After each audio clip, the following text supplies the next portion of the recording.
আরজুলাকুম ইলাল কাবাইন, আর পায়ের টাকনু পর্যন্ত ধৌত করবে।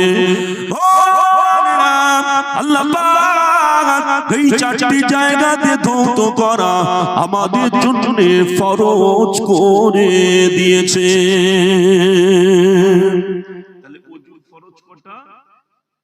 ইযা কুনতুম ইলাস সালাত ফাগসিলু উজুহাকুম ওয়া আইদিয়াকুম ইলাল মারাফিক ওয়ামসাহু বিরুসিকুম ওয়া আরজুলাকুম ইলাল কাবাইন। মুখটাকে ধোয়া, হাতের কনুই পর্যন্ত মাথা মাসা করা, আর পায়ের টাকনু পর্যন্ত, এই চারটি হলো ওযুর ফরজ। সাহাবীরা সব ওযু করে নিলেন। ওযু করা হয়ে গেল, যোহরের নামাজ সবাই কসর করলেন। আল্লাহ নবী সাহাবীদেরকে নিয়ে আছেন, এদিকে দেখতে পাওয়া গেল কোরাউল কামি থেকে উসমানটা অনেকটা নিকটে। খালিদ ইবনে ওয়ালিদ তার সৈন্যদেরকে নিয়ে আগিয়ে আসছে। দেখতে পাই মুসলমানেরা সবাই নামাজ আদায় করছে। মানুষদেরকে জিজ্ঞাসা করলে মুসলমানেরা এখন কি করে, বললেন মুসলমানেরা এখন নামাজ আদায় করছে। ওই সময় চিন্তা করলেন মুসলমানেরা যখন নামাজ পড়ে তখন দুনিয়াবি খেয়াল এদের থাকে না। মুসলমানেরা যখন আল্লাহর ইবাদতে রত হয়ে যায় তখন মুসলমানদের ধ্যানটা তারা সেই সময়তে আল্লাহর ধ্যানে মশগুল হয়ে যায়। এই সময়তে মুসলমানদের উপরে হামলা করার কোনো সুযোগ। জিজ্ঞাসা করলেন এরপরে কখন নামাজ আছে, বললেন কিছুক্ষণ পরে নামাজ হবে। ওই নামাজটা কোন নামাজ? আসরের নামাজ। মক্কার কুরাইশরা চিন্তা করলেন আসরের নামাজের সময় মুসলমানদের উপরে হামলা করা হবে। ও যুবকেরা, দাদা হুজুরের মুরিদেরা, সোনা মানিকেরা, ওই সময়তে দেখতে পাওয়া গেল আল্লাহ পাক জিবরাইল আমিনকে ডাকলেন। ও ফেরেশতা জিবরাইল, আমার হাবিব যোহরের নামাজটা যেভাবে পড়েছে, আমার হাবিব যেন আসরের নামাজটা ওইভাবে না পড়ে, আমার হাবিব যেন আসরের নামাজের স্টাইলটাকে চেঞ্জ করে দেন। জিবরাইল আমিন আমার নবী পাকের কাছে আসলেন, আল্লাহ নবীকে সে সালাম দিলেন। ও যুবকেরা, মুরব্বিয়ানেরা, আমার নবীকে সে সালাম দিয়ে দিয়েছেন। জিবরাইল আমার নবীকে বলেন ইয়া রাসূলুল্লাহ, ইয়া হাবিবাল্লাহ, হুজুর আপনি যোহরটা যেভাবে পড়েছেন আপনি আসরের নামাজটা ওইভাবে পড়বেন না, কিভাবে পড়ব? জিবরাইল বললেন হুজুর আপনি যোহরের নামাজ সমস্ত সাহাবাদের একসঙ্গে নিয়ে পড়েছেন, আপনি আসরের নামাজটা সমস্ত সাহাবাদের একসঙ্গে নিয়ে পড়বেন না। আপনি আসরের নামাজ 1400 সাহাবীর ভিতর থেকে অর্ধেক সাহাবী তারা নামাজ আদায় করবে, আর অর্ধেক সাহাবী তারা পাহারাদার হিসাবে থাকবে। 1400 সাহাবীকে একসঙ্গে নিয়ে আপনি নামাজ পড়বেন। অর্ধেক সাহাবী তারা নামাজ পড়বে আর অর্ধেক তারা পাহারা দেবে। এখন যে কুরাইশরা যে চিন্তা করেছিলেন যে মুসলমানদের উপরে নামাজের সময় হামলাটা করবে, কিন্তু দেখতে পাওয়া গেল কি মুসলমানেরা তো কিছু নামাজ পড়ছে আর কিছু পাহারা দিচ্ছে। এখন খবরটা জানলো কিভাবে? খালিদ ইবনে ওয়ালিদ সবাইকে বলছে এই খবরটা তো আমরা মুসলমানদের কাছে দেইনি, এটা তো আমরা নিজেরা আলোচনা করেছি, কিন্তু খবরটা যিনি জানিয়ে দিয়েছেন তিনি কে? আল্লাহ। সোনার চাঁদেরা, সোনা মানিকেরা, নামাজ শেষ হয়ে আসরের নামাজ শেষ হয়ে আসরের নামাজের পরে আল্লাহ রাসূল বললেন বাবা সাহাবীরা আমরা তো যুদ্ধ করার জন্য আসি, আমরা তো উমরা করার জন্য এসেছি। কোরাউল গামিমে তো ওরা সব দাঁড়িয়ে আছে, বাইতুল্লাহ শরীফে যেতে গেলে তো কোরাউল গামিমের উপর দিয়ে যেতে হবে। আমরা ওই রাস্তাটা দিয়ে বাইতুল্লাহতে যাব না, মক্কায় ওই রাস্তাটা দিয়ে ঢুকবো না, আমরা অন্য রাস্তা দিয়ে যাব। আল্লাহ রাসূল সাহাবীদেরকে নিয়ে এবারে অন্য রাস্তা দিয়ে যাচ্ছে। যেতে যেতে যেতে যেতে একটা জায়গার নাম হলো হুদাইবিয়া। হুদাইবিয়াতে চলে এসেছে। মক্কার কুরাইশদের কাছে খবর গিয়েছে মুহাম্মদ সাল্লাল্লাহু আলাইহি ওয়াসাল্লাম তার সাথী সঙ্গীদেরকে নিয়ে হুদাইবিয়ায় অবস্থান করেছে। আল্লাহর নবী হুদাইবিয়াতে অবস্থান করেছেন সাথী সঙ্গীদেরকে নিয়ে। এই খবর মক্কার কুরাইশদের কানে, মুশরিকদের কানে পৌঁছে গেল। তারা চিন্তা করলেন কোনো মতে মুহাম্মদ সাল্লাল্লাহু আলাইহি ওয়াসাল্লামের সাথী সঙ্গীদেরকে বাইতুল্লাহতে ঢুকতে দেওয়া যাবে না। একটা কাজ করতে হবে। কাজটা কি? কোনোভাবে মুহাম্মদ সাল্লাল্লাহু আলাইহি ওয়াসাল্লামকে কাবা শরীফে আসা থেকে আটকাতে হবে। ওই জন্যে সঙ্গে সঙ্গে কুরাইশরা একটা বৈঠক করে একজন ব্যক্তিকে ঠিক করলেন। নাম হলো তার। এই যে ব্যক্তিটাকে ঠিক করা হয়েছে ইনি হলো বনু খুজাআ গোত্রের প্রধান। এনার নাম হলো বুদাইল ইবনে ওয়ারাকা। বুদাইল ইবনে ওয়ারাকা। এখন এই বুদাইল ইবনে ওয়ারাকাকে পাঠানো হয়েছে। বুদাইল ইবনে ওয়ারাকা এসে বলছে মুহাম্মদ আপনি ফিরে চলে যান, মক্কায় যাবেন, আপনি ফিরে চলে যান। নবীজি বললেন বুদাইল আমি তো এসেছি উমরা করার জন্য, আমাকে একটু উমরা করতে দেন। বলল কোনো মতেই হবে না, আপনি ফিরে যান। অনেকক্ষণ নবীজির সঙ্গে কথা বললেন, বলার পরে বুদাইল ইবনে ওয়ারাকা ফিরে চলে গেলেন। এবারে এই কথাটা গিয়ে মক্কার কুরাইশদের সঙ্গে বললেন। ওরা শুনে টুনে ঠিক করলেন এবারে পাঠানো হবে উরওয়া ইবনে মাসউদ সাকাফি। এখন এবারে আসছে উরওয়া ইবনে মাসউদ সাকাফি। উনি আসলেন, এসে বললেন মুহাম্মদ বাইতুল্লাহতে যাবেন, মক্কায় ঢুকতে দেওয়া হবে, আপনি আপনার সাথী সঙ্গীদেরকে নিয়ে ফিরে চলে যান, ঢুকতে দেওয়া যাবে। আল্লাহর নবী বললেন আয় উরওয়া ইবনে মাসউদ সাকাফি, আমি তো উমরা করার জন্য এসেছি, আমাকে একটু উমরা করতে দেন। কথা বলতে বলতে উরওয়া ইবনে মাসউদ সাকাফি বললেন এই তো 1400 আপনার লোক, যুদ্ধ যদি শুরু হয়ে যায় কেউ কি আপনার পাশে থাকবে? সব আপনাকে ফেলে রেখে পালিয়ে যাবে। একটা কাজ করেন, আপনি চলে যান। এই কথাটা যখন বলছেন নবীর পাশে তখন দাঁড়িয়ে রয়েছেন নবী পাক সাল্লাল্লাহু আলাইহি ওয়াসাল্লামের প্রাণ প্রিয় সাহাবী হযরত আবু বকর সিদ্দিক রাদিয়াল্লাহু তাআলা। আচ্ছা ব্যক্তিটি নরম না গরম বলেন তো? খুব নরম মানুষ, কিন্তু গরম হয়ে গেল। কেন গরম হয়ে গিয়েছে? বলছে আপনাকে ফেলে রেখে এরা সব পালিয়ে যায়। সাহাবীরা তো নবীকে জীবনের থেকে বেশি মহব্বত করে। এখন সেই সাহাবীর সামনে যদি বলেন আপনাকে ফেলে রেখে দিয়ে চলে যাবে, সাহাবীদের কষ্ট লাগবে কি লাগবে? রাসূল পাক সাল্লাল্লাহু আলাইহি ওয়াসাল্লামের সাহাবী হযরত আবু বকর সিদ্দিক রাদিয়াল্লাহু তাআলা খুব গরম হয়ে গেল। যে অনেক কথাই বললেন, হাদিস শরীফের মধ্যে আছে। কথা বুঝতে পেরেছেন? উরওয়া ইবনে মাসউদ সাকাফিকে বললেন উরওয়া তুই জানিস না আমরা আমাদের নবীকে জীবনের থেকে বেশি ভালোবাসি। হযরত আবু বকর সিদ্দিক রাদিয়াল্লাহু তাআলা আনহু যখন উরওয়া ইবনে মাসউদ সাকাফিকে অনেক কথা বলেছিলেন, গরম হয়ে গিয়ে উরওয়া ইবনে মাসউদ সাকাফি বলেছিলেন ইনি কে? সবাই বলেছিলেন ইনি হলো আবু কাফার পুত্র আবু বকর। জোরে বলুন সুবহানাল্লাহ। উরওয়া ইবনে মাসউদ সাকাফি বলেছিলেন আজকে ছেড়ে দিতাম না, কিন্তু জীবনে অনেক উপকার করে রেখেছিলে বলি আজকে তোমাকে ছেড়ে দিলাম। এদিকে দেখতে পাওয়া গেল উরওয়া ইবনে মাসউদ সাকাফি আমার নবীর মুখটাকে ধরেছে।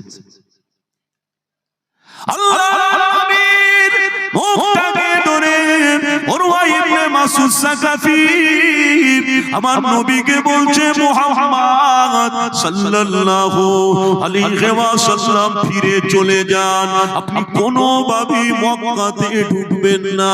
আল্লাহর নবীর একজন সাহাবী ছিলেন, যার নাম হলো মুগীরা ইবনে শুবা। এই মুগীরা ইবনে শুবার হাতে একটা তরোয়াল ছিল। মুগীরা ইবনে শুবা ওই তরোয়ালটা দিয়ে উরওয়া ইবনে মাসউদ সাকাফির হাতের উপরে মারছিল আর বলছিল এই উরওয়া আমার নবীর মুখ থেকে হাতটাকে নামিয়ে নে, আমার নবীর মুখে এইভাবে হাত দিয়ে রাখবি না, আমার নবীর মুখে তোর হাত আমরা দেখে সহ্য করতে পারছি না। আল্লাহ ওই সময়তে উরওয়া ইবনে মাসউদ সাকাফিকে বলেছিলেন, এই উরওয়া ইবনে মাসউদ সাকাফি যদি নবীর মুখ থেকে না হাতটাকে নামিয়ে নিস, আমার এই তরবারটা দিয়ে তোর গলা থেকে ধর থেকে গলাটা আলাদা করে দেব। ফিরে চলে আসলেন, এসে মক্কার কুরাইশদের কাছে বলছে, আমি কাইসারা কিসরা নাজ্জাসির মতো বাদশাদের কাছে গিয়েছি, তাদের ভক্তরা তাদেরকে যে ভালোটা বাসে, মুহাম্মদ সাল্লাল্লাহু আলাইহি ওয়াসাল্লামের সাহাবারা তাদের নবীকে অনেক অনেক গুণে বেশি ভালোবাসে। বলেন কেমন ভালোবাসা দেখলে? কুরাইশরা জিজ্ঞাসা করছে কেমন ভালোবাসা দেখলে?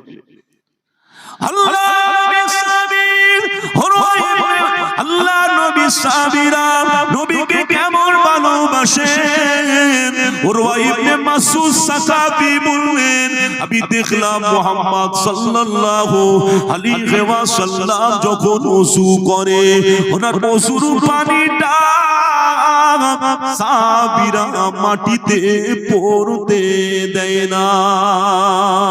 সাহাবীরা হাত পেতে পানিটাকে হাত পেতে ধরে নিয়ে ওই পানিটা তাদের গায়ে মুখে মাখতে থাকে। শুধু তাই নয়, মুহাম্মদ সাল্লাল্লাহু আলাইহি ওয়াসাল্লাম যখন থুতুটা ফেলে, ওই থুতুটাও সাহাবীরা হাত দিয়ে ধরে নেয়। সাহাবীরা ওই থুতুটা ধরে নিয়ে তারা তাদের গায়ে মুখেতে মাখতে থাকে। শুধু তাই নয়, মুহাম্মদ সাল্লাল্লাহু আলাইহি ওয়াসাল্লামের সামনে সাহাবীরা উঁচু গলাতে কথা বলেন না। যুদ্ধ করে লাভ হবে না, যুদ্ধ করে জেতা সম্ভব হবে না। একটা কাজ করো, মুহাম্মদ সাল্লাল্লাহু আলাইহি ওয়াসাল্লামের সাথী সঙ্গীদের মক্কায় কাবাতে একটু উমরা করতে আসতে দাও। যদি বলতে পারেন না, যুদ্ধ করে লাভ নেই। কেন? মুহাম্মদ সাল্লাল্লাহু আলাইহি ওয়াসাল্লামের সাহাবীদের যা দেখলাম, ওরা ওদের নবীকে জীবনের থেকে বেশি ভালোবাসে, অর্থাৎ যুদ্ধ করা যাবে। তখন উরওয়া ইবনে মাসউদ সাকাফির কথা শুনে মক্কায় যে সমস্ত বয়স্ক মানুষরা ছিলেন কুরাইশদের ভিতর থেকে, এরা সব বলতে লাগলো, উরওয়া এই জ্ঞানগম্য কম আছে, মূর্খ লোক, গ্রামের মানুষ তো কিছু জানে না। মুহাম্মদ সাল্লাল্লাহু আলাইহি ওয়াসাল্লামকে উমরা করতে ঢুকতে দেওয়া যায়? এখন ঢুকতে দেব, উনি উমরা করার কথা বলে আসবে আর উনি হামলা করে দিয়ে বেরিয়ে যাবে। কথাটা কি তাই? কথাটা তো তাই নয়, কিন্তু ওরা এটাই মনে করছে মুহাম্মদ সাল্লাল্লাহু আলাইহি ওয়াসাল্লামকে কোনো মতে মক্কায় ঢুকতে দেওয়া যাবে না। দেখতে পাওয়া গেল কি, এবারে চিন্তা ভাবনা করছে কাকে পাঠানো যায়। এবারে পাঠানো হচ্ছে হুলাইস বিন আলকামা। এবারে হুলাইস বিন আলকামা যখন ঢুকছে নবীজির কাছে, যখন আসছে, নবীজি বলছে, এই যে হুলাইস বিন আলকামা না, ইনি কুরবানির পশুদের, হাদির পশুদেরকে বিশাল সম্মান করে। অর্থাৎ আমাদের কাছে যে পশুগুলো রয়েছে এগুলোকে একটু উঁচু করে ধরব। তাহলে হুলাইস বিন আলকামা বুঝতে পারবে আমরা এখানে যুদ্ধ করার জন্য আসেনি, উমরা করতে এসেছি। সাহাবীরা সবাই ওই পশুগুলো নিয়ে উঁচু করে ধরলেন। এখন দেখার পরে হুলাইস বিন আলকামা বললেন, কথাটা তো ভালো, মুহাম্মদ সাল্লাল্লাহু আলাইহি ওয়াসাল্লাম সাথী সঙ্গীদেরকে নিয়ে তো উমরা করতে এসেছে। হ্যাঁ, ইনি গিয়ে কুরাইশদের কাছে এই কথা বললেন। এবারে নবী পাক সাল্লাল্লাহু আলাইহি ওয়াসাল্লাম হযরত উমারকে ডেকেছে, ডেকে বলছে, উমার, ওরা তো আমাদের কাছে কয়েকবার প্রতিনিধি পাঠিয়েছে, এবার আমাদের পক্ষ থেকে একটু পাঠানো হবে। একটা কাজ করো, তুমি যাও, গিয়ে মক্কার কুরাইশদেরকে বলো যে আমরা উমরা করতে এসেছি। উমার বললেন, হুজুর আমি যেতে পারবো না। কেন? বলছে, আপনার মাথা কাটার জন্য আমাকে পাঠিয়েছিল, আর আমি ঈমানের কালেমা পড়ে নিয়েছি, ওরা আমার বড় শত্রু, আমি যেতে পারবো না। হযরত ওমর ফারুক রাদিয়াল্লাহু তাআলা আনহু ইসলাম কবুল করেছিলেন হযরত আবু বকর সিদ্দিক, হযরত আমির হামজা রাদিয়াল্লাহু তাআলা আনহুর পরে। কথা বুঝতে পেরেছেন? হযরত আমির হামজা রাদিয়াল্লাহু তাআলা আনহুর পরে হযরত ওমর ইসলাম কবুল করেছিলেন। কথা বুঝতে পেরেছেন? হযরত আমির হামজা রাদিয়াল্লাহু তাআলা আনহু ইসলাম কবুল করেছিলেন কিভাবে? উনি একদিন দেখেছিলেন নবীজির মাথায় আবু জেহেল মেরেছিলেন পাথর দিয়ে, প্রতিশোধ নেওয়ার জন্য আবু জেহেলকে মারলেন। মারার পরে নবী পাক সাল্লাল্লাহু আলাইহি ওয়াসাল্লাম মাতাবে বসেছিলেন, গিয়ে বললেন মুহাম্মদ সাল্লাল্লাহু আলাইহি ওয়াসাল্লাম আমি আবু জেহেলকে মেরেছি, এই করেছি, সব কথা বললেন। নবীজি বললেন চাচা আপনি কি করলেন, আপনি না মেরে আমার হাতে হাত দিয়ে ঈমানের কালেমা পড়লে খুশি হতাম। ওই সময় হযরত আমিরে হামজা রাদিয়াল্লাহু তাআলা আনহুর নবী পাক সাল্লাল্লাহু আলাইহি ওয়াসাল্লামের হাতে হাত দিয়ে ঈমানের কালেমা পড়ে মুসলমান হয়ে গিয়েছিলেন। এখন এই যে ঈমান এনেছিল এটা দেখে মক্কার কাফেরদের সহ্য হয়নি। ওই জন্য আবু জেহেলের পার্লামেন্টের নাম ছিল দারুন নাদওয়া। ওখানে সঙ্গে সঙ্গে একটা বৈঠক ডেকেছিলেন, ডেকে বলেছিলেন কে আছো বলো, মুহাম্মদ সাল্লাল্লাহু আলাইহি ওয়াসাল্লামের মাথা কেটে নিয়ে আসবে। সবাই চুপ করেছিল। ওমর বলেছিল আমি, কেন আবু জেহেল ঘোষণা করেছিল যে মুহাম্মদ সাল্লাল্লাহু আলাইহি ওয়াসাল্লামের মাথা যে ব্যক্তি কেটে নিয়ে আসতে পারবে তাকে 100 উট পুরস্কার দেওয়া হবে। লা লা লা। ওই জন্য ওমর বলেছিল আমি। আর ওমর মাথা কাটার জন্য যাচ্ছিলেন, পথের মধ্যে নঈম বিন আব্দুল্লাহর সঙ্গে দেখা হলো। নঈম বিন আব্দুল্লাহ বললেন কোথায় যাও? বললেন মুহাম্মদ সাল্লাল্লাহু আলাইহি ওয়াসাল্লামের মাথা কাটার জন্য যাচ্ছি। বলল আগে আপনি আপনার বোন ভগ্নিপতি ঈমানের কালেমা পড়েছে, আপনি নিজের ঘরটাকে সামলান। ওই জন্য ওমরে ফারুক ছুটে ছুটে আসলেন, এসে দেখতে পেলেন ঘরের ভিতর থেকে কোরআন তিলাওয়াতের আওয়াজ শুনতে পাওয়া যাচ্ছে। জোরে বলুন। কোরআনের মতো মধুর আওয়াজ আর আছে? আল্লাহ পাক কোরআনুল মাজিদে সূরার নাম সূরা আনফাল পারা নাম্বার 9 পারার 2 নম্বর আয়াত সূরা আনফালের মহান রব্বুল আলামিন আল্লাহ পাক বলেছেন ইন্নামাল মুমিনুনা আল্লাযীনা ইযা যুকিরাল্লাহ ওয়াজিলাত কুলুবুহুম। যখন মুমিন আল্লাহর নাম শুনে মুমিনের অন্তরটা কেঁপে ওঠে। ওয়াইযা তুলিয়াত আলাইহিম আয়াতুহু জাদাতুহুম ঈমানা। আর মুমিন যখন আল্লাহর কোরআন শুনে তখন মুমিনের ঈমানটা বেড়ে যায়। ওয়া আলা রাব্বিহিম ইয়াতাওয়াক্কালুন। আর মুমিন সব সময় আল্লাহর উপরই ভরসা রাখে। জোরে সুবহানাল্লাহ বললেন না? সোনার চাঁদেরা, সোনা মানিকেরা, দেখতে পাওয়া গেল উমর দেখছে কোরআন তিলাওয়াতের আওয়াজ। ঘরের দরজায় গিয়ে ঘা দিলেন। বোন ফাতেমা আর বুনাই আপনার ভগ্নিপতি আবু সাঈদ দুজনে কি করলেন, যে কোরআনের পাণ্ডুলিপিটা পড়ছিলেন ওটা লুকিয়ে ফেললেন। আর রাসূল পাক সাল্লাল্লাহু আলাইহি ওয়াসাল্লামের সাহাবী যিনি খাব্বাব রাদিয়াল্লাহু তাআলা আনহু, যিনি কোরআন তিলাওয়াত করাচ্ছিলেন, উনি চৌকির নিচে লুকিয়ে পড়লেন। দেখতে পাওয়া গেল উমর ভিতরে ঢুকলেন, খুব উমর মারলেন। বোন ফাতেমার কপালটা ফেটে গেল। উমরের অন্তরে দয়া এসেছে। কথা বুঝতে পেরেছেন? দয়া হয়ে গিয়েছে। উমর ফারুক রাদিয়াল্লাহু তাআলা আনহু বললেন কি পড়ছিলে আমাকে একটু শোনাও। শোনাতে লাগলেন আউযু বিল্লাহি মিনাশ শাইতানির রাজীম বিসমিল্লাহির রহমানির রহিম তাহা মা আনজালনা আলাইকাল কুরআনা লিতাশকা। কোরআন শরীফ যখন শোনালেন ওমরের জাহানটা ঠান্ডা হয়ে গেল। ছুটে ছুটে নবীর কাছে গিয়ে ঈমানের কালেমা পড়ে ইসলামের সুশীতল ছায়াতলে আশ্রয় নিয়েছিলেন। সেই উমর হয়ে গেল ইসলাম জাহানের দ্বিতীয় খলিফা। হযরত উমর বললেন হুজুর আমি যেতে পারবো না, আপনি এক কাজ করেন, উসমান ইবনে আফফান রাদিয়াল্লাহু তাআলা আনহুকে পাঠান। এখন হযরত উসমানকে পাঠানো হচ্ছে। হযরত উসমান রাদিয়াল্লাহু তাআলা আনহুকে পাঠানো হচ্ছে।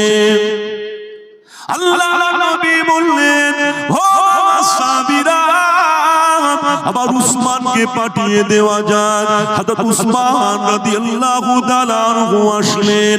আর এসে দেখতে পান মক্কার কুরাইশদের সঙ্গে কথা বলতে বলতে অনেকটা লম্বা সময় হয়ে গিয়েছে। এদিকে আমার নবীর কাছে সংবাদ এসে গেল হযরত উসমান রাদিয়াল্লাহু তাআলা আনহুকে তারা হত্যা করে ফেলেছেন। আল্লাহ এই সংবাদ চলে আসলেন। আমার নবী পাক সাহাবীদেরকে ডেকে বললেন সাহাবীরা আবার উসমানকে তারা শহীদ করে দিয়েছে, আবার উসমানকে তারা শহীদ করেছে। উসমান হত্যার প্রতিশোধ নেবে, উসমান হত্যার বদলা নেবে, উসমান হত্যার প্রতিশোধ নেবে, উসমান হত্যার বদলা নেবে। কে কে আছো এই পাবলা গাছের নিচে, হুদাইবিয়াতে পাবলা গাছের নিচে চলে এসো, আমার হাতে হাত দাও। সাহাবীরা একে একে আমার নবীর হাতের উপরে হাত দিলেন। ও 1399 জন আমার নবীর হাতে হাত দিয়ে বায়াত নিয়েছিলেন। এই বায়াতটিকে বায়াতে রিদওয়ান বলা হয়।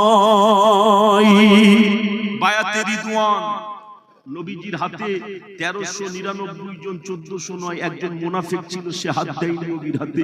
1399 জন নবীর হাতে হাত দিয়ে বায়াত নিলেন।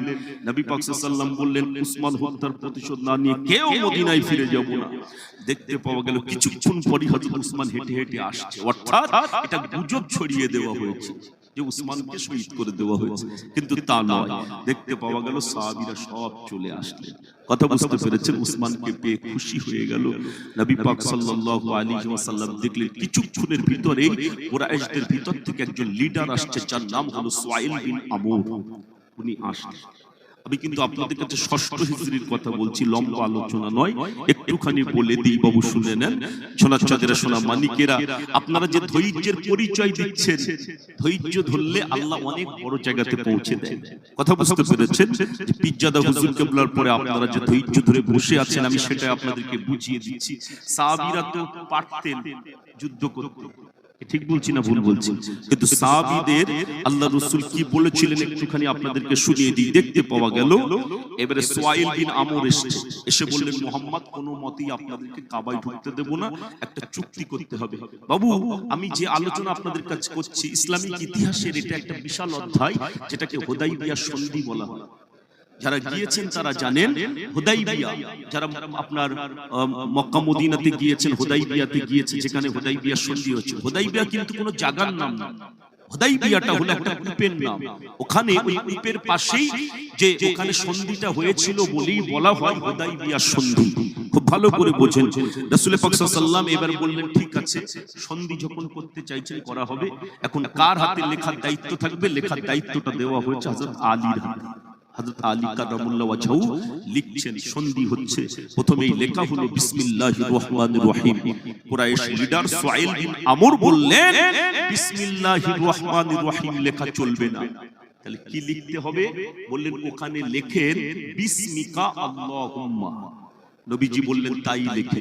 এবারে দ্বিতীয় লেখা হচ্ছে মুহাম্মাদুর রাসূলুল্লাহ সাল্লাল্লাহু আলাইহি ওয়াসাল্লাম আর সুয়াইল বিন আমরের পক্ষ থেকে একটা চুক্তিপত্র, সন্ধিপত্র।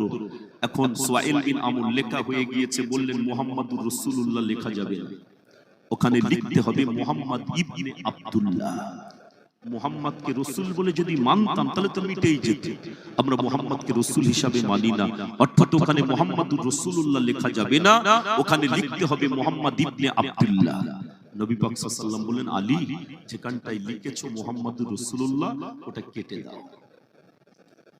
হযরত আলী বললেন, ইয়া রাসূলুল্লাহ, ইয়া হাবিবাল্লাহ, আপনাকে আল্লাহ রাসূল বলে মানি, আপনি আল্লাহ পাকের রাসূল, আপনার রাসূল নামটা আমরা কাটবোটা কিভাবে? আমি আলী পারবো না। ও জানেরা, হযরত ওমরকে ডাকলেন, নবী আমার, আখিরি নবী, নূর নবী জনাবে মুহাম্মদুর রাসূলুল্লাহ সাল্লাল্লাহু আলাইহি ওয়াসাল্লাম, নবী আমার বসে আছেন। আর হযরতে আলী ওমরকে ডেকে বললেন, ওমর, নবীকে রাসূল হিসাবে আপনি মানেন কি মানেন না? বলে, হ্যাঁ, রাসূলকে রাসূল বলেই তো মানি। বলছে, নবীজি কি বলছে দেখেন, রাসূল নামটা কেটে দিতে বলছে আমাকে। হযরত আলী বললে, হুজুর আমি পারবো না। আল্লাহ নবী বললেন, আলী আমার হাতে কলমটা দিয়ে দাও। আল্লাহ নবী নিজের হাতে কলমটাকে নিয়ে আমার নবী পাকের নামে যে রাসূলুল্লাহটা ছিল, ওই রাসূলুল্লাহ নামটা আমার নবীর নিজে হাতে কেটে দিলেন। নিজে হাতে রাসূলটা কাটলেন। এবার চুক্তি করা হচ্ছে, সন্ধিপত্র লেখা হচ্ছে। এবছরে আপনারা উমরা করতে পারবেন না, ফিরে যেতে হবে। সামনে বছরে আসতে পারবেন, তবে সঙ্গে করে কোনো যুদ্ধের মাল মেটেরিয়ালস কিছু নিয়ে আসতে পারবেন, একটা কোষবদ্ধ তরোয়াল নিয়ে আসতে পারবেন। দ্বিতীয় নম্বর লেখা হচ্ছে যে 10 বছর কোনো যুদ্ধ, কোনো বিগ্রহ উভয় পক্ষের ভিতরে হবে না, লেখা হচ্ছে। দ্বিতীয় নম্বর লেখা হচ্ছে কি,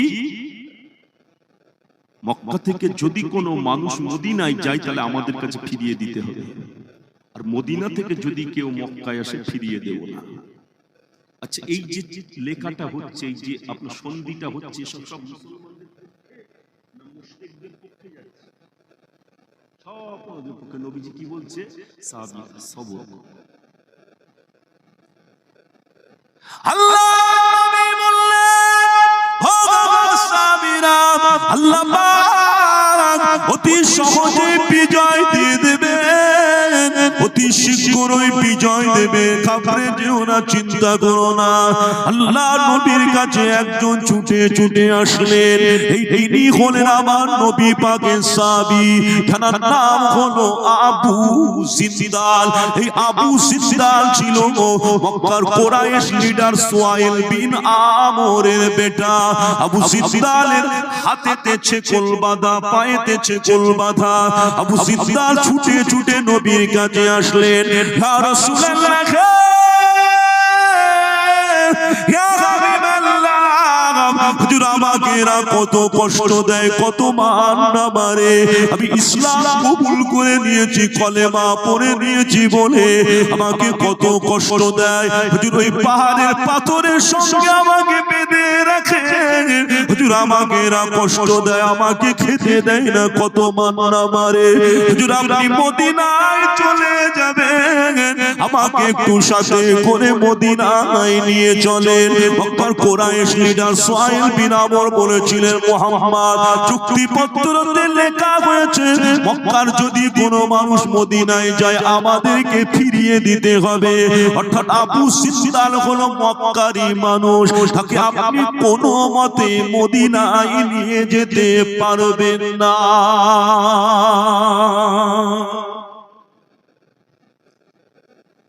লেখা তো হয়েছে চুক্তিতে যে মক্কার মানুষ মদিনায় গেলে কি হবে? ফিরিয়ে দিতে হবে, আর মদিনার মানুষ মক্কা আসলে ফিরিয়ে দেবে। অর্থাৎ আবু জিন্দাল তো মক্কার লোক, আপনি ওকে মদিনায় নিয়ে যেতে পারেন। নবীজি বললেন, এখনো তো শৈশাক্ষর কিছুই হয়নি। বললো কোনো কথা চলবে না। আবু জিন্দালের বুকের কলারটাকে ধরে চপাট মারলেন মুখে। আবু জিন্দাল পড়ে গেল, কিমাত তাকে মারলেন। আবু জিন্দাল ঈমানের স্বাদ এমন পেয়ে গিয়েছিলেন, সে তার ঈমান থেকে পিছপা হয়নি। জোরে বলুন সুবহানাল্লাহ। ঈমানের স্বাদ এমন একটা স্বাদ যে সোনার চাঁদেরা, সোনা মানিকেরা একটা সময় দেখতে পাওয়া গেল। আল্লাহর নবী বললেন, আবু জিন্দাল সবর করো, আল্লাহ খুব শীঘ্রই তোমার সঙ্গে আমাদের মিলন করিয়ে দেবে। নবীজি মদিনায় ফিরে চলে আসছেন। এখন সাহাবীরা উমরা করতে পারেননি। নবীজি বললেন, সাহাবীরা ইহরাম খুলে ফেলো, মাথা মুন্ডন করো। যে সাহাবীরা অত্যাধিক কষ্ট পেয়েছেন, দুঃখ পেয়েছেন, কষ্ট করে সেই মদিনা থেকে এসেছেন উমরা করার জন্য, কিন্তু করা হলো না। আল্লাহ রাসূলের পাক বিবি আম্মা উম্মে সালমা রাদিয়াল্লাহু তাআলা আনহার কাছে গিয়ে, তাবুতে উনি ছিলেন, নবীজি বললেন, উম্মে সালমা দেখো না, আমি সাহাবীদেরকে ইহরাম খুলতে বললাম, মাথা মুন্ডন করতে বললাম, কেউ করছে না। আল্লাহ নবী পাক বিবি আম্মা জান উম্মে সালমা রাদিয়াল্লাহু তাআলা আনহা বলেছিলেন, হুজুর আপনি আপনার সাহাবীদেরকে ইহরাম খুলতে বলবেন না, মাথা মুন্ডন করতে বলবেন না, ওরা দুঃখ পেয়েছে, কষ্ট পেয়েছে। আপনি একটা কাজ করেন, আপনি নিজে থেকে নিজে আগে ইহরাম খোলেন, মাথা মুন্ডন করেন, আপনাকে দেখে দেখে সাহাবীরা সেটাই করে নেবে। আল্লাহ নবী যখন মক্কা আপনার হুদায়বিয়া থেকে ফিরে আসছিলেন, আল্লাহ পাক কোরআনের আয়াত দিয়ে জানিয়ে দিলেন, ইন্না ফাতাহনা লাকা ফাতহাম মুবিনা। আল্লাহ নবী বললেন, সাহাবীরা এই মুহূর্তে জিবরাইল আমিন এসে আমার কাছে জানিয়ে দিয়ে গেল, আল্লাহ পাক আমাদের সুস্পষ্ট বিজয় দিয়েছে।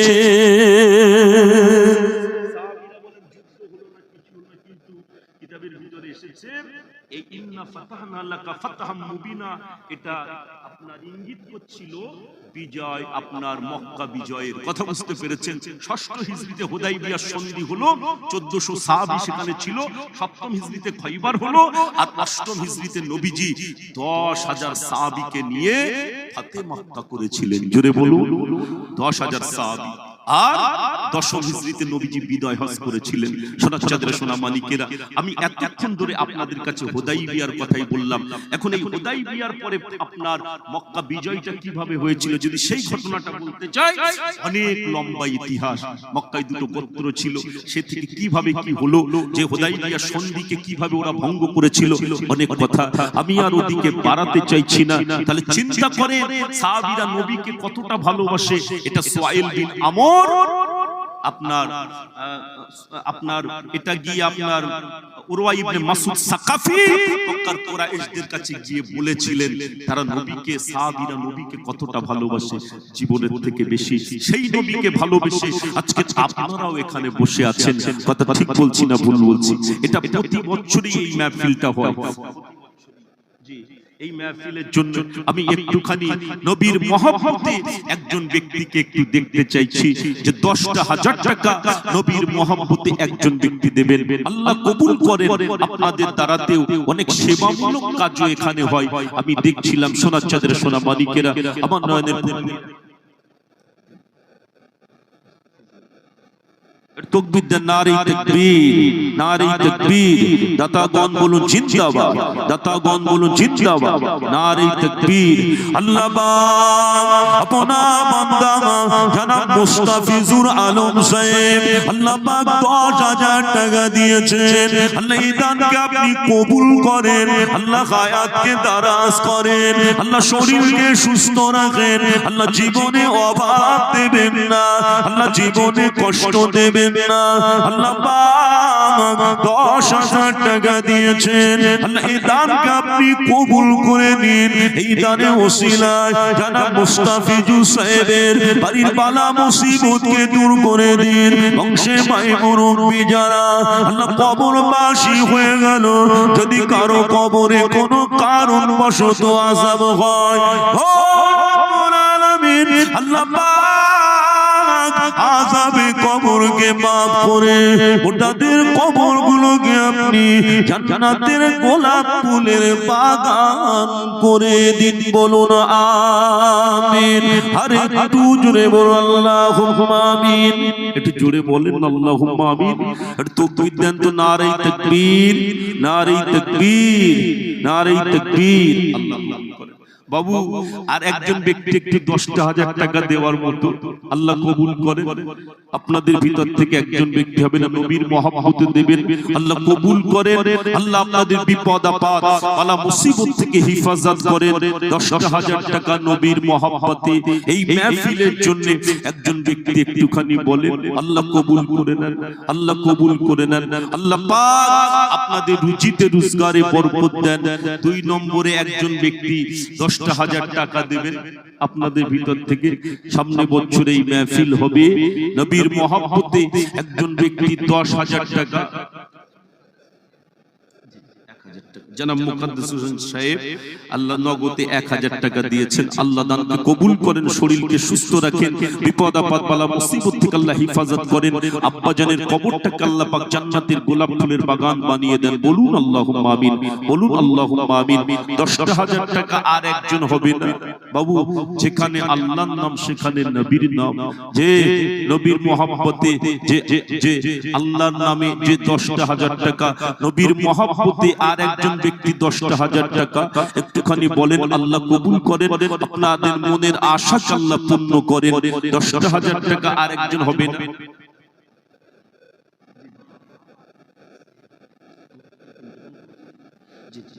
আল্লাহ পাক আপনা বান্দা জনাব আক্কাস আলী সাহেব আল্লাহ উনি দিয়েছেন 10,000 টাকা। আল্লাহ পাক আব্বা চলে গিয়েছে, মা চলে গিয়েছেন, আব্বা জান চলে গেল, মা চলে গেল, নিজের বিবিও দুনিয়া থেকে চলে গিয়েছেন।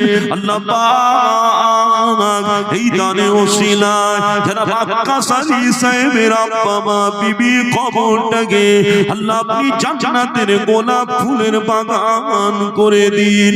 ও রব্বুল আলামিন আল্লাহ পাক কবরে আপনি তাদেরকে সুখে রাখুন, শান্তিতে রাখুন। আল্লাহ কবরগুলোকে জান্নাতুম মিন রিয়াজিল জান্নাহ করে দিন, বলুন আমিন।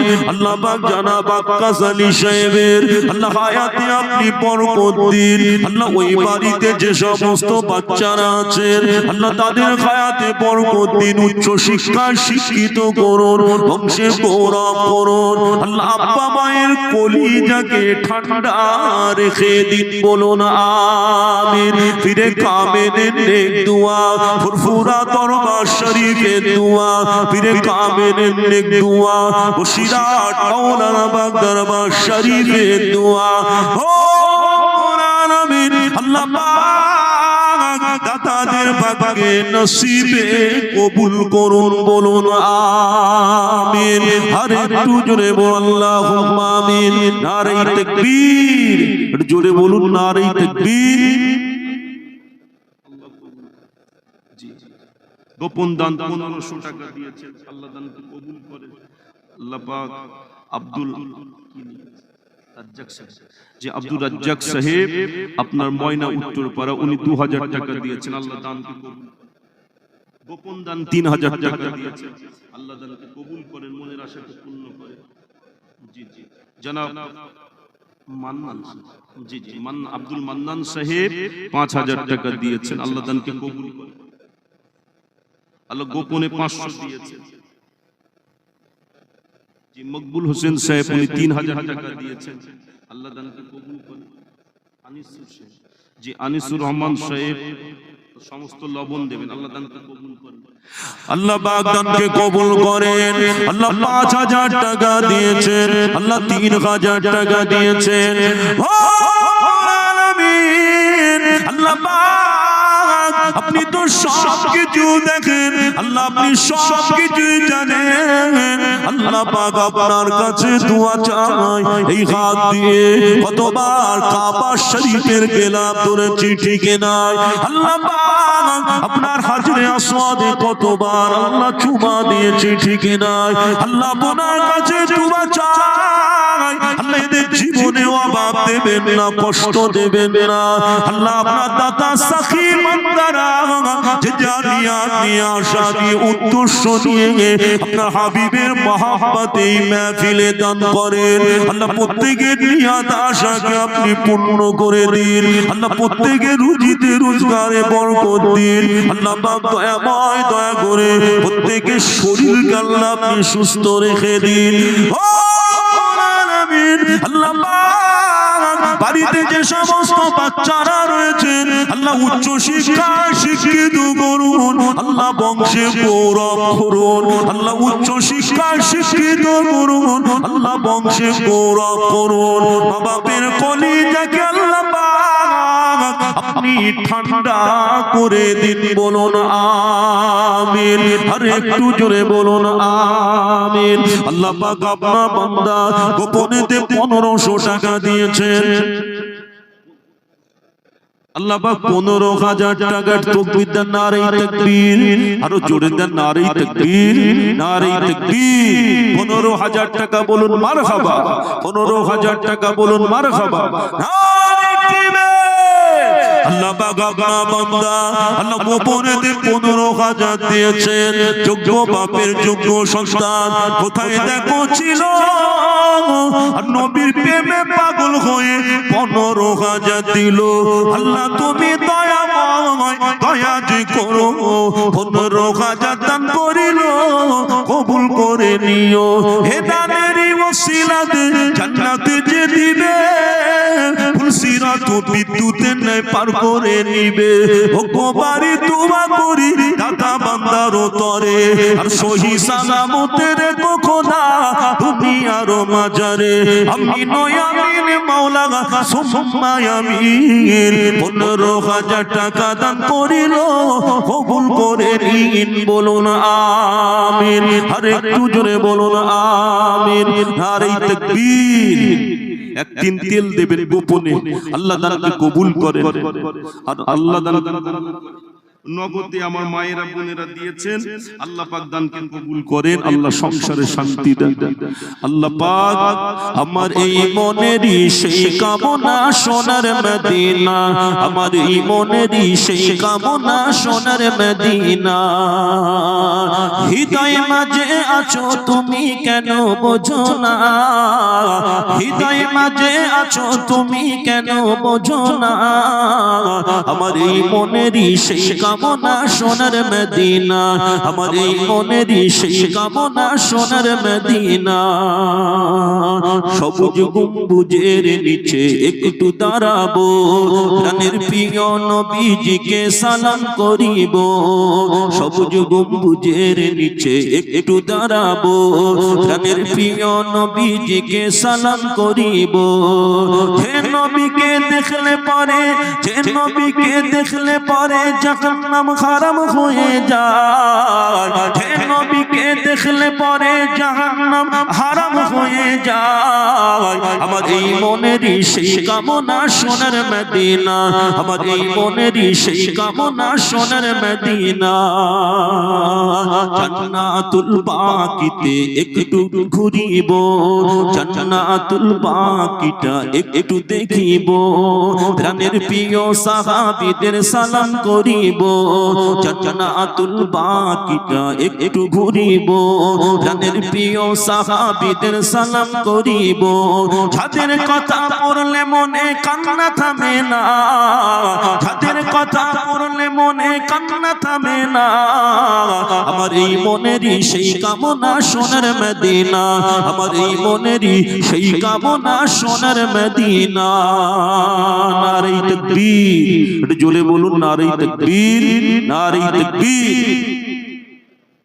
আল্লাহ জানাব রবিউল ইসলাম সাহেব 500 টাকা দিয়েছে, আল্লাহ তাআলাকে কবুল করেন, মনের আশাকে আল্লাহ পূর্ণ করেন, আল্লাহ বাড়ির বালা মুসিবতকে দূর করেন।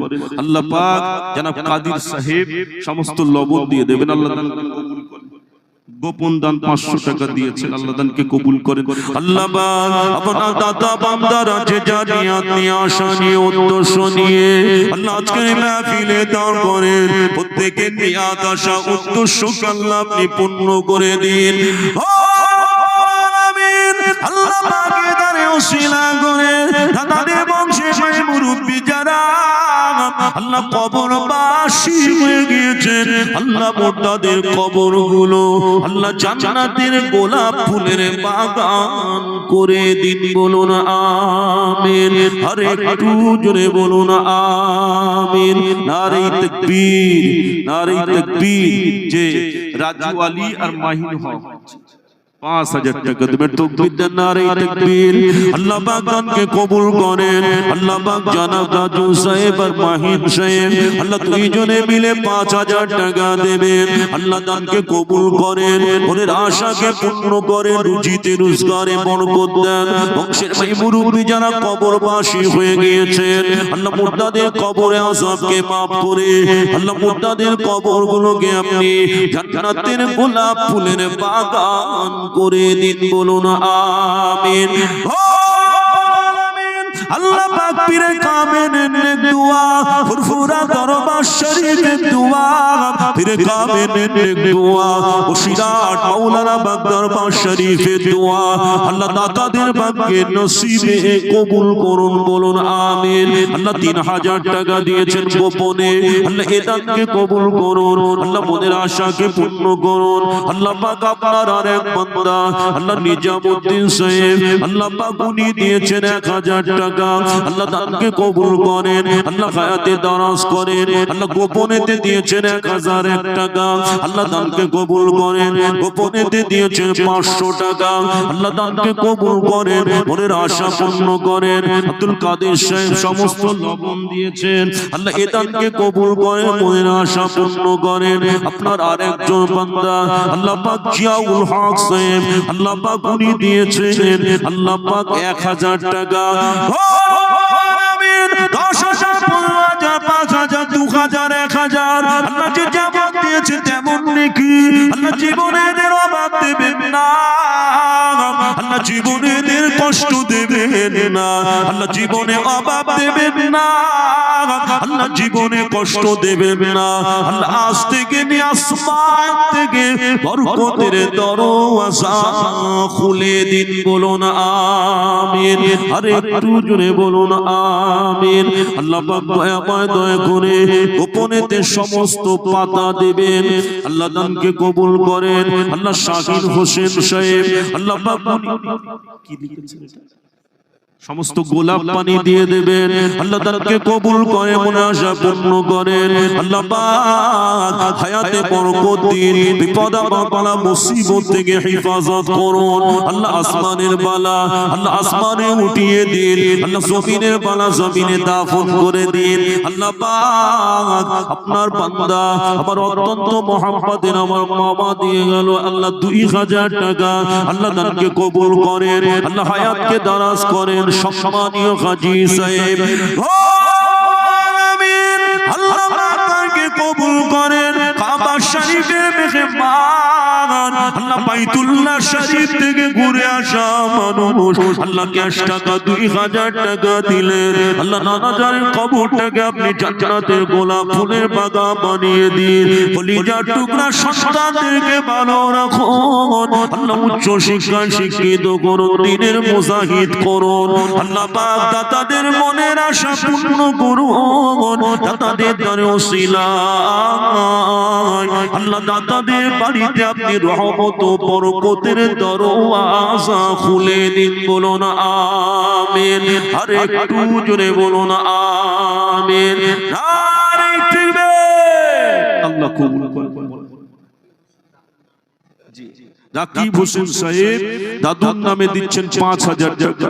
আল্লাহ পাক দাদু জানের কবরটাকে জান্নাতের গোলাপ ফুলের বাগান বানিয়ে দেন, দাদু জানকে কবরে সুখে রাখেন, শান্তিতে রাখেন, জান্নাতি হাওয়া জান্নাতি বিছানা, আল্লাহ কবরটাকে জান্নাতুল মিন রিয়াজিল জান্নাহ বানিয়ে দেন, বলুন আল্লাহুম্মা আমিন। আল্লাহ পাক রাকিব হোসেনের রুজিত রোজগারে আল্লাহ বরকত দেন, বিপদ আপদ বালা মুসিবত থেকে আল্লাহ হেফাজত করেন। গোপনে 10000 টাকার তাকবীর দেন, নারে তাকবীর, নারে তাকবীর। আল্লাহ পাক আপনারা এক বান্দা দিয়েছেন গোপনে 10000 টাকা, আল্লাহ পাক দয়া করে গোপনে দিলেন।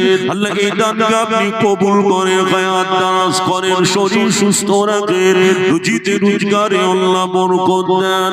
আল্লাহ পাক ওই বাড়িতে যে সমস্ত ছেলেরা মেয়েরা আছেন আল্লাহ উচ্চ শিক্ষায় শিক্ষিত করেন, বংশে গৌরব করেন। আজকের তারে ওসিলা করে আজ থেকে নিয়ে আসমান থেকে বরকতের দরওয়াজা খুলে দিন। গোপন দানে দেখো খোদা কোথায় তিনি ছিল, নবীর মহব্বতে দেখো দৌড়ে চলে এলো, নবীর মহব্বতে দেখো 10টি হাজার দিল। আল্লাহ তুমি দয়া করে কবুল যে করো, হেদানেরই ওসিলাতে জান্নাতে যে দিবে, তুলসিরত বিদ্যুতের নেপার করে যে নিবে। ওগো খোদা দয়াময় দয়া যে করিয়া দাতা বান্দা দান খোদা কবুল করে লিয়া। আল্লাহ পাক 10000 টাকা দিয়েছে, গোপনে দিয়েছে, কবুল করেন, মনের আশা পূর্ণ করেন।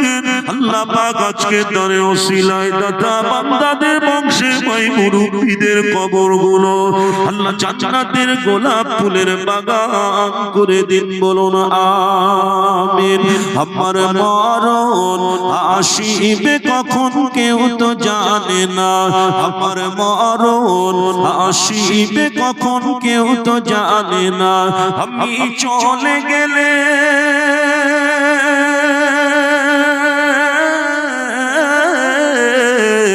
আমি চলে গেলে আমায় তোমরা ভুলে যেও না, আমি মরে গেলে আমায় তোমরা ভুলে যেও না।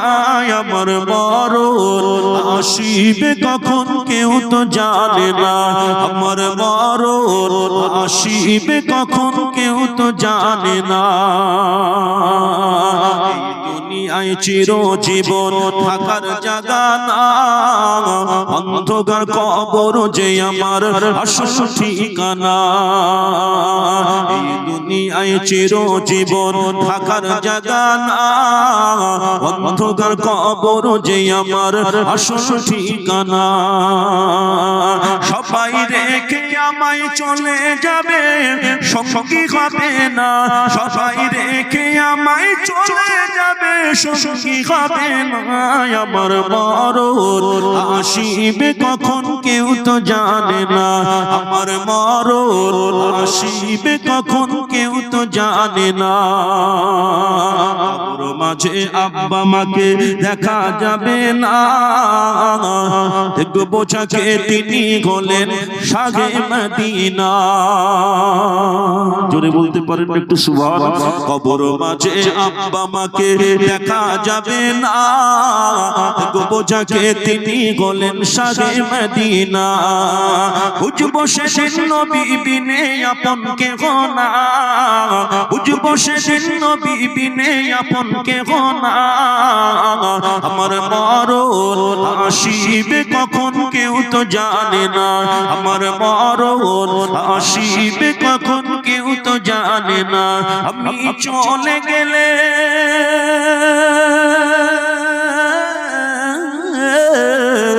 আমি চলে গেলে আমায় তোমরা ভুলে যেও না, আমি মরে গেলে আমায় তোমরা ভুলে যেও না। আমার মরণ আসিবে কখন কেউ তো জানে না। নারে তাকবীর। যে মহিলারা, যে আমার মায়েরা বোনেরা 80 কেজি গোশত দেবেন, আল্লাহ তাআলাকে কবুল করেন। তকবীর দান তো দেখি, নারে তাকবীর, নারে তাকবীর। যে আব্দুল সামাদ সাহেব 50 কেজি গোশত, আল্লাহ পাক আমার মায়েরা বোনেরা 80 কেজি গোশত দেবেন। আল্লাহ পাক জনাব আব্দুল সামাদ সাহেব উনি 50 কেজি দেবেন। ও রব্বুল আলামিন, আল্লাহ পাক আমার মায়েদের বোনেদের দানকে কবুল করেন। আমার মায়েদের বোনেদের সংসারে আল্লাহ শান্তি দেন, কলিজার টুকরা সন্তানদেরকে আল্লাহ ভালো রাখেন। আল্লাহ পাক প্রত্যেকের শরীর আল্লাহ আপনি সুস্থ রাখেন। আল্লাহ পাক আমার মায়েদের বোনেদের দান আল্লাহ আপনি আপনার কবুলিয়াতের খাতায় কবুল করে নিয়ে বংশের ভাই মুরব্বীদের কবরগুলো জান্নাতের গোলাপ ফুলের বাগান করে দিন, বলুন আমিন।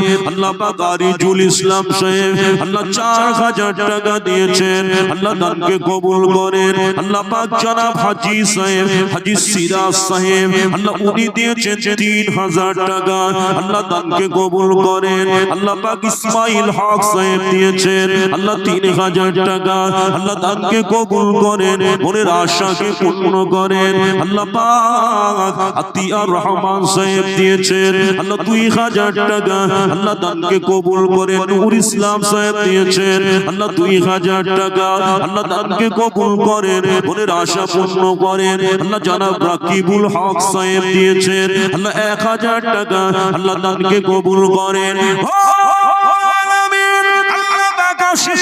গোশত আল্লাহ 50 কেজি গোশত, 4000 টাকা, 3000, 2000, আল্লাহ 1000 টাকা দান আল্লাহ আপনি কবুল করে মনের আশা পূর্ণ করেন। আল্লাহ দিদারে মদিনা, আল্লাহ দিদারে কাবা, আল্লাহ দিদারে মদিনা, আল্লাহ দিদারে কাবা, আল্লাহ প্রত্যেককে যাওয়ার মতো তৌফিক দান করেন, বলুন আমিন।